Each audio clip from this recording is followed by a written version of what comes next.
پیغمبر پیر پیر هاست، معلم معلم هاست، استاد استاد هاست.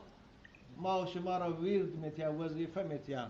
با معاذ گفت که معاذ وقتی که نماز میخوانی تمام میکنی، عقیب هر نماز، 5 وقت نمازی که میخوانی گو اللهم اعنی علی ذکرک و شکرک و حسن عبادتی. خدایا من یاردم کن بر ذکر گفتن خدا.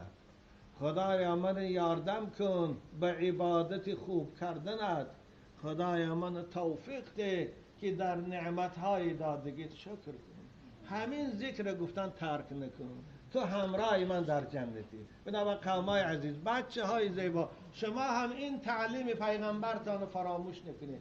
بعد هر نماز این وظیفه کنه خانه اللهم اعنی علی ذکرک و شکرک و حسن